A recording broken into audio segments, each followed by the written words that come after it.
à l'occasion de la sortie en DVD Blu-ray de La Planète des Singes, les origines, que nous avons eu la chance de nous rendre en Nouvelle-Zélande, plus particulièrement à Wellington, dans les studios de Weta Digital, pour en savoir un peu plus sur ce film un peu particulier. En effet, à l'instar de Tintin et d'Avatar, La Planète des Singes a utilisé la technique de la performance capture pour donner vie à des personnages numériques criant de vérité. Pour en savoir un peu plus, nous avons eu l'occasion de rencontrer Joe Letteri, superviseur des effets visuels du film, et le comédien Andy Serkis, qui nous ont donné un point de vue avisé sur la performance capture.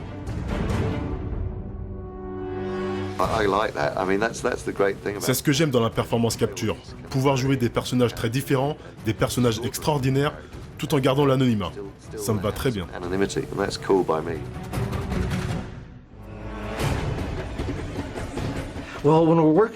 Avec Andy Serkis, on commence en général par parler du personnage, et du rôle et de la façon dont il va essayer de le représenter, en prenant en compte à la fois l'évolution du personnage et sa réalité physique.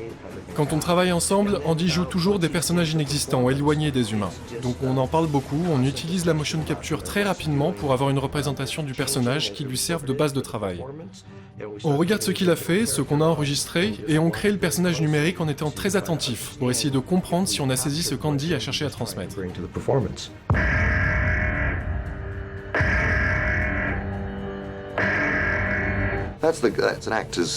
C'est l'idéal pour un acteur à plusieurs égards. C'est son plus grand atout.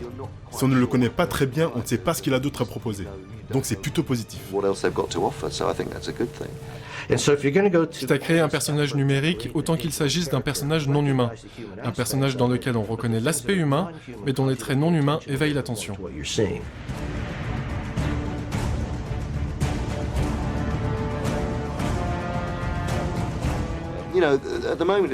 On est à un tournant intéressant. Et cette année en particulier, car La Planète des Singes et Les Aventures de Tintin illustrent deux usages différents de la performance capture. Les performances émanent toutes deux de jeux d'acteurs, mais leur transposition à l'écran est différente. Maintenant que la technologie a réussi à rendre les choses plus transparentes, à transposer le jeu des acteurs avec justesse dans la peau des créatures, on entre dans une ère intéressante.